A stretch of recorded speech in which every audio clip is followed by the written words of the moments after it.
tie rubber πλέον είναι μόδα στη χώρα μας. Όλοι πιο πολλοί κάνουν αυτή την τεχνική.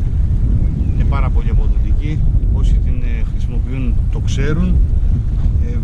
Βγαίνουν ψαράκια. Μπορεί όχι μόνο μεγάλα, θα βγάλεις και μικρά και μεγάλα θα βγουν ψάρια με αυτή την τεχνική. Και όποιος έχει ξεκινήσει αυτή την τεχνική το tie rubber μαγεύεται. Του αρέσει πολύ και εμένα μου αρέσει πάρα πολύ. Και εμένα έχω κολλήσει με το tie rubber. Καλό είναι αυτό. Μας αρέσει μια τεχνική, είναι εύκολη, απλή, αποδοτική. Στα δικά μου τα νερά εδώ που έχω βαθιά νερά είναι μια χαρά, ψαρεύει άνετα παντού.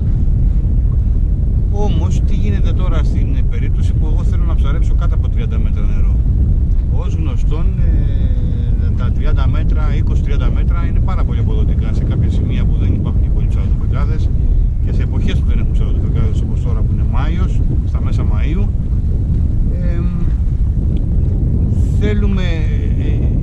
Θέλουμε να ψαρέψουμε στα 30, αλλά δεν μπορούμε.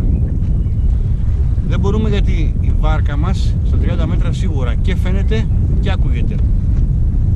Δεν είναι τόσο εύκολο να ψαρέψει αυτά τα μέτρα. Και μην πω και στα 40 ακόμα. Εγώ ακόμα και με τη Motor Guide ψαρεύω από τα 37-38, εκεί το έχω το ταβάνι, ας πούμε, το κατώτατο σημείο που θα μπορούσα να ψαρέψω, γιατί ακούγομαι και φαίνομαι.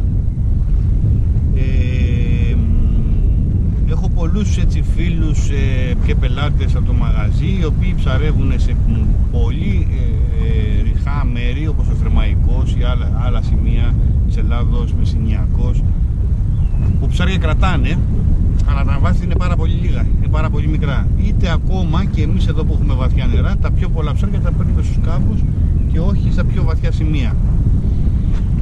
Αυτό με έχει βάλει σε σκέψεις εδώ και ένα χρόνο.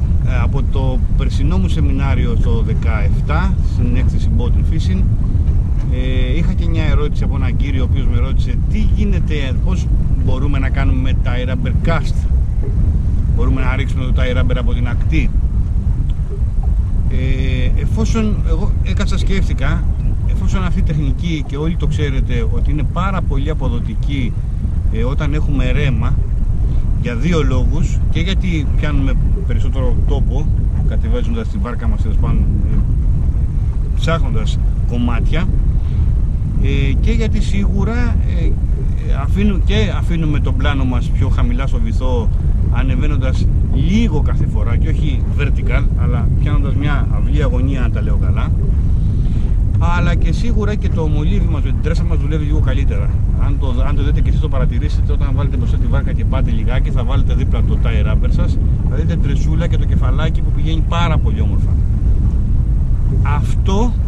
Αυτό με έβαλε σε σκέψεις και λέω, αφού μπορεί να ψαρέψει και μάλιστα αποδοτικότατα να ψαρέψει το tie rubber μας με ρέμα, δηλαδή αρόδου που λέμε, γιατί να μην μπορώ να το ρίξω μακριά, είτε είμαι στην ακτή είτε είμαι στη βάρκα. Η πρώτη μου κίνηση ήταν να ψάξω να βρω πλανάκια, να βρω μικρά πλανάκια. Έπρεπε οπωσδήποτε να βρω μικρούς πλάνους, διότι τα 60 γραμμάρια από την ακτή αλλά και από τη βάρκα θεωρώ δεν είναι σωστά, γιατί στα ρηχά νερά που θέλουμε εμείς να ψαρέψουμε θέλει πάρα πολύ γρήγορη ανάκτηση, ούτως ώστε να μην έχουμε μπερδέματα, να μην πιανόμαστε στο βυθό. Αυτό είναι πρόβλημα, ιδιαίτερα από την ακτή. Από τη βάρκα θα ήταν λάθος να κάνουμε κάτι τέτοιο. Δεν υπάρχει κανένας λόγος δηλαδή να βάλουμε τόσο μεγάλα γραμμάρια. Εμείς απλά ψάχνουμε να βρούμε τα σημεία που είναι ρηχά. Οπότε με την πρώτη κίνηση που ήρθαν κάποια πλανάκια, με την πρώτη μάλλον που ήρθαν κάποια πλανάκια στη χώρα μας, να σας δείξω, αμέσως ανακουφίστηκα και λέω θα ξεκινήσω να τα δουλέψω επιτέλους. Τα πλανάκια είναι αυτά. Συγχωρέστε με τη λέξη πλανάκια, έτσι θέλω να τα λέω, δεν λέγονται πύλες. Είναι και αυτά πλανάκια. Αυτά τώρα μιλάμε ξεκινάνε από 20 γραμμάρια και καταλήγουν στα 30-40. Μια χαρά, ό,τι ακριβώς χρειαζόμαστε για την τεχνική που θέλουμε να κάνουμε, που θέλουμε να παλέψουμε, να ψάξουμε, να βρούμε αν δουλεύει. Οι τρέσες είναι οι ίδιες, δεν αλλάζει τίποτα. Κατάφερα και πήρα μερικά ψάρια. Δοκίμασα και πήρα μερικά ψάρια. Δεν μπορώ να πω ότι ήταν το πανεύκολο μου ψάρεμα, Δεν είναι πανεύκολο, όμως είναι πολύ αποδοτικό, διότι πάμε στα κομμάτια των ψαριών στα οποία δεν μας καταλαβαίνουν, δεν μας ακούνε καν. Αφού τελειώσουμε τα πλανάκια και τις τρέσες, τι καλάμι θα χρησιμοποιήσουμε? Τι έκανα εγώ, σας λέω και πάλι. Δανείστηκα ένα καλάμι από μιας καινούριας σειράς για το Ultra Light Short Jigging. Αυτό εδώ, Ultra Light Short Jigging. Τι είναι αυτό? Και αυτό είναι μια καινούργια τεχνική στη χώρα μας. Είναι σαν το Short Jigging, αλλά με μικρά πλανάκια. Γιατί, πολύ μικρά πλανάκια, σαν το LRF ας πούμε. Γιατί όμως αυτό το καλάμι μου κάνει? Μου κάνει γιατί πρώτα απ' όλα ρίχνει μέχρι τα γραμμάρια που θέλω εγώ, τα 20 γραμμάρια, 30 περίπου, το πολύ, έτσι. Και έχω αυτό εδώ. Έχω πολύ ελαστικότητα στη μύτη μου και πολύ δυνατό κορμό. Κάτι που και τα καλάμια του tie rubber έχουν, της βάρκας.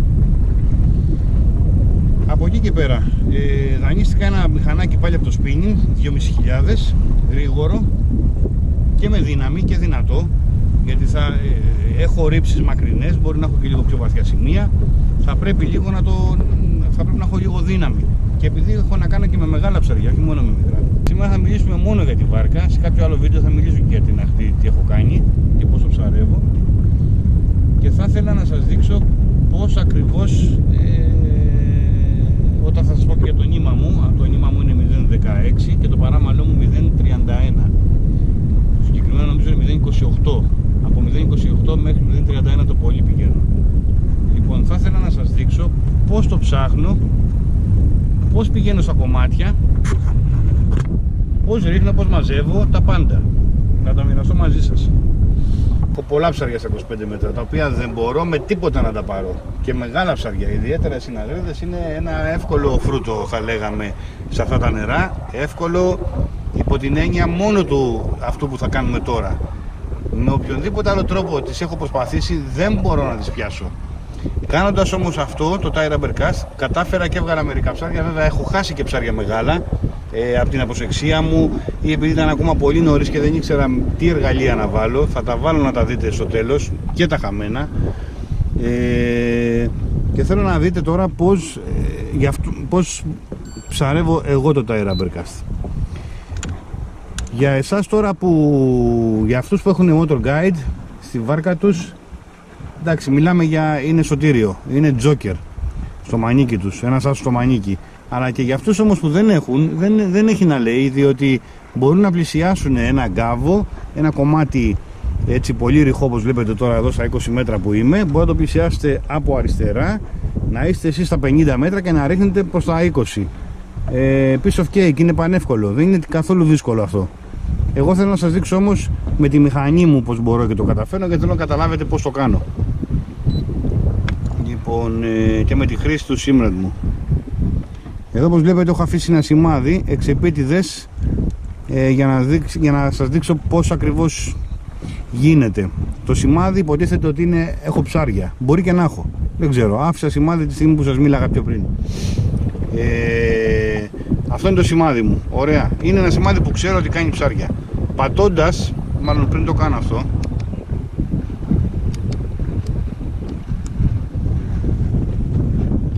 να ξαγκυρώσω πρώτα. Πηγαίνοντας προς το κομμάτι,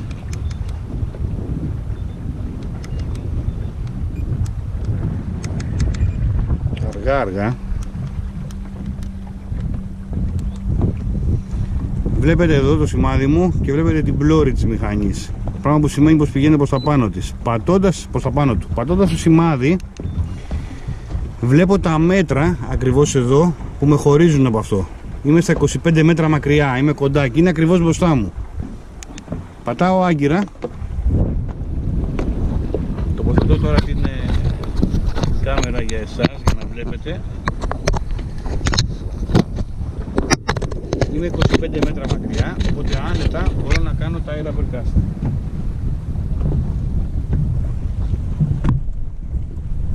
Έχω την πύλια μου στα 20 γραμμάρια. Αφού ξέρω ότι είναι μπροστά μου ακριβώς το κομμάτι, πέφτω και εγώ μπροστά μου. Η ρήψη, δεν μπορείτε να δείτε, έχει ξεπεράσει τα 20 μέτρα, οπότε θα περάσω ακριβώς πάνω από τα ψάρια, που ευελπιστώ, που ξέρω τι κάνει. Δεν έχω περάσει πιο πριν, στο ψάρεμά μου δεν περνάω πιο πριν από πάνω. Έχω βάλει τα σημαδάκια μου, ξέρω τι κάνει ψάρια, οπότε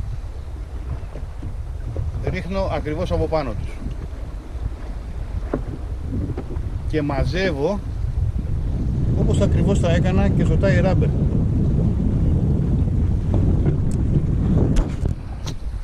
Να σας το δείξω και να το ξανακάνω άλλη μια φορά. Βέβαια αφήνω και μια φορά να κατέβει. Στη ρήψη των 30-40 μέτρων που μπορεί να επιτύχω, δεν θα αφήσω μόνο μια φορά να πατώσει το tie rubber μου, θα πατώσω δεύτερη φορά. Και αυτό είναι πολύ αποδοτικό. Είναι σαν να είμαι στη βάρκα και να με έχει πάρει το ρέμα. Προσέχω βέβαια το ρέμα να είναι μαζί με μένα. Παίζει ρόλο, παίζει σπουδαίο ρόλο στο ψάρεμα για να δουλεύει σωστά το tie rubber μου. Σε τόσο ρηχά νερά παίζει πολύ ρόλο. Λοιπόν, ξαναρίχνω άλλη μία. Ξεπερνάω το κομμάτι που έχω βάλει σημάδι ακριβώς μπροστά μου. Είμαι μόνο στα 20 μέτρα βάθος. Πάτωσα κιόλας και μαζεύω. Και είχα ένα χτύπημα που δεν το έκανα ψάρι.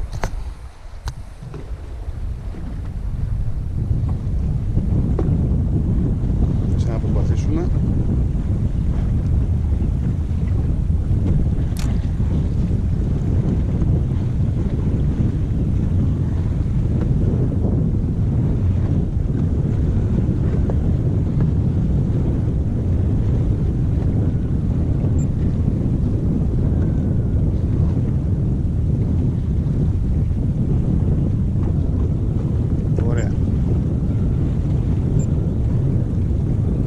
Λέω ότι δεν είναι το κομμάτι μου αυτό.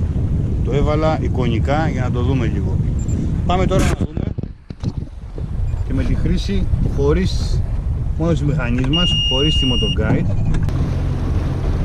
Εύχομαι να σας βάλει σε σκέψεις, εύχομαι να σας βάλει να το ψάξετε λίγο, να το δείτε πως γίνεται, να το προχωρήσετε και εύχομαι να έχετε καλύτερα αποτελέσματα από τα δικά μου. Γιατί δεν έχω τον τόσο χρόνο να κάτσω να ασχοληθώ πάρα πολύ με αυτό το ψάρεμα. Βέβαια έκανα τα πειράματά μου όσο χρόνο χρειαζόταν. Εγώ θα περιμένω και από εσάς τις εντυπώσεις σας. Θα περιμένω να δω αν καταφέρνετε κάτι, αν πράγματι αυτή η τεχνική αποδίδει. Εγώ απλά ρίχνω, όπως σας έχω ξαναπεί, μια σπίθα, μια σκέψη. Εσείς είστε η φωτιά, εσείς είστε αυτό που θα προχωρήσετε σε κάτι και θα το αναπτύξετε. Πάντα έτσι γίνεται. Δεν γίνεται και εμείς να τα ξέρουμε όλα, κανένας δεν τα ξέρει όλα. Ψάχνοντας πηγαίνουμε όλοι μας οι άνθρωποι, όλοι οι ψαράδες. Το καλό είναι ότι ψαχνόμαστε, αυτό είναι το σημαντικότερο και δεν μένουμε στις παλιές τεχνικές, στα βαριά τα εργαλεία. Ναι μεν, σίγουρα έχει πολύ κοινό αυτό το πράγμα, ας πούμε ο φύλακας ή οποιοδήποτε άλλο ψάρεμα δεν αντιλέγω καθόλου, ή με ζωντανά δολώματα κτλ. Όμως ξέρω ότι σε όλη την Ελλάδα υπάρχουν πάρα πολλά ανήσυχα μυαλά, μα πάρα πολλά πραγματικά. Από τα τηλέφωνά σας και μόνο, από τα μηνύματά σας έχω καταλάβει πόσο πολύ ψαχνώσετε. Και μπράβο σε αυτό, μ' αρέσει το ψάξιμο. Δεν είναι σώνει και κανένα να πάρουμε τα ψάρια να τα πάμε. Ψαχτήρι σημαίνει είμαι άνθρωπος, σκέφτομαι, κάνω πράγματα, προχωράω, εξελίσσομαι. Να προσθέσω και κάτι, όταν εγώ μιλάω για τα air cast μάλλον, δεν ξέρω πώς θα το κάνετε, πώς θα κάνετε, μιλάω για καθαρό air rubber και όχι με δολώματα είτε με παχυλές σιλικόνες επάνω ή κάτι καλαμάρια, θερία, τα οποία δεν ξέρω, για εμένα εντάξει αυτά δεν τα ασπάζομαι, Αλλά σίγουρα για το tire rubber cast, δεν τα σπάζουμε από τη βάρκα εννοώ, για το καθαρό ήμου tire rubber, αλλά σίγουρα για το tire rubber cast δεν θα είναι καθόλου αποδοτικά, διότι δεν θα έχουμε καθόλου ρήψη. Όσο μπορούμε απλά πράγματα, μία μπίλια και μία τρέσα, τίποτε άλλο. Ούτως ή άλλως και οι Ιάπωνες αυτό μας είπαν, μία μπίλια, μία τρέσα. Ξεκινήσανε για τεχνική, την προχωράμε βέβαια και εμείς ως Έλληνες και καλά κάνουμε γιατί είμαστε εφευρετικότατοι, αλλά εδώ μιλάμε για το καθαρό αιμο είδος tire rubber. Δεν μπορούμε να βάλουμε άλλα πράγματα επάνω, διότι δεν θα έχουμε καθόλου καλή ρήψη και πρέπει να έχουμε λίγο μακρινές ρήψεις για να πιάνουμε αρκετό τόπο. Δηλαδή φανταστείτε τώρα ότι πιάνω 40 μέτρα απόσταση.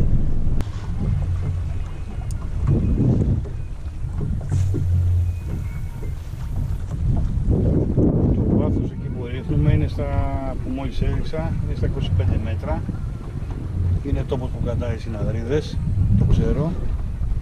Δεν τολμάμε να πλησιάσουμε με τη βάρκα βέβαια, οπότε γι' αυτό και χρησιμοποιούμε το tire rubber cast. Είναι αρκετά ρηχά τα νερά για να μπορέσουμε να βγούμε τόσο έξω με τη βάρκα μας. Πέρα από αυτό είναι πολύ κοντά στα βράχια, πράγμα επικίνδυνο.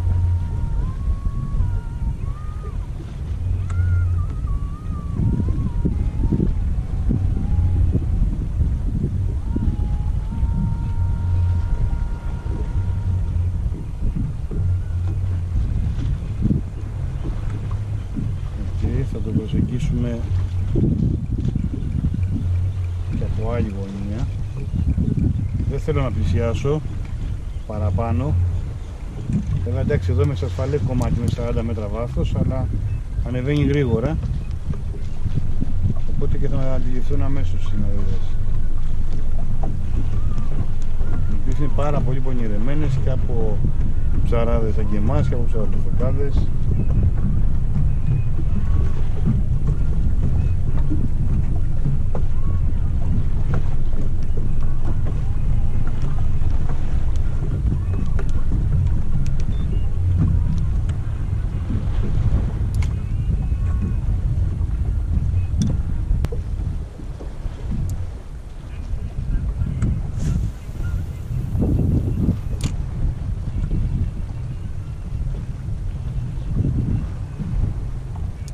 Τρομάξαμε το ψηλό στον αυτό.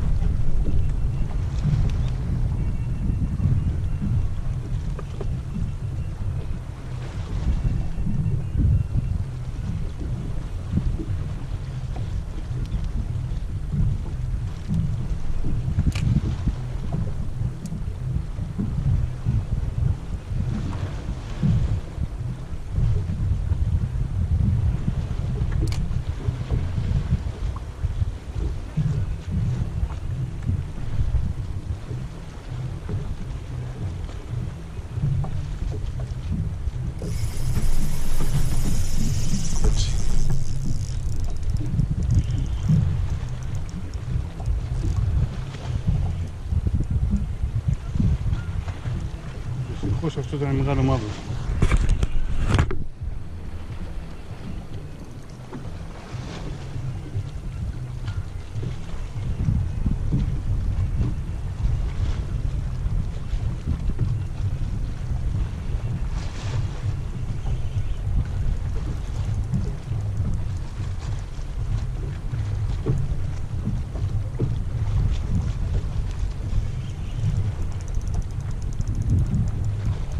Όχι!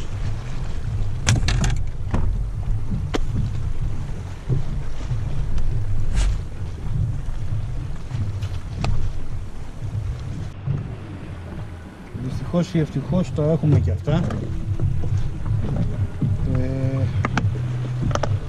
Μεγάλα μαύρα είναι δύσκολο να τα πάρουμε. Ακόμα και στο κανονικό το tire rubber δυσκολευόμαστε. Κατά πόσο μόνο σε αυτό που έχουμε και πιο λεπτά εργαλεία.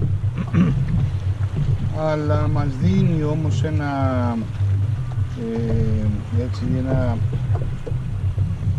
μια απάντηση στο αν δουλεύει ή όχι αυτή η τεχνική.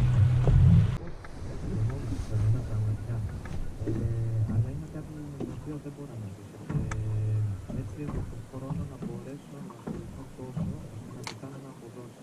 Νομίζω ότι είναι πάρα πολύ εξαιρετικό για ένα σχήμα οι υπόλοιποι να μπορούν να στηρίζονται, να καταλάβουν σε άλλο κόσμο, όσο τούτοι να μπορούν να έχουν και μια μεγαλύτερη εξαίρεση επιλογές.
Όχι.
αυτό είναι. Ελπίζω να σας έδωσα έτσι να σας το μετέφερα σωστά, τον προβληματισμό μου, αυτό που έχω έτσι κάνει τους τελευταίους μήνες, αυτό που έχω προσπαθήσει. Προσωπικά μου αρέσει σαν ψάρεμα, εύχομαι να το υιοθετήσετε κι εσείς και να σας αρέσει και να έχετε και επιτυχίες. Πάντα να θυμόμαστε ότι δεν κρατάμε όλα τα ψάρια, τα μικρά όσο μπορούμε δεν τα τραβάμε γρήγορα επάνω για να μην βγάλουν φούσκα, οπότε να μπορέσουμε να τα ελευθερώσουμε. Να είστε καλά και περιμένω και από εσάς τις προσπάθειές σας και τα νέα σας, να δω πώς μπορούμε, στην εξέλιξη του χρόνου, μάλλον στην πορεία του χρόνου, πώς θα εξελίξουμε αυτή την τεχνική. Ευχαριστώ.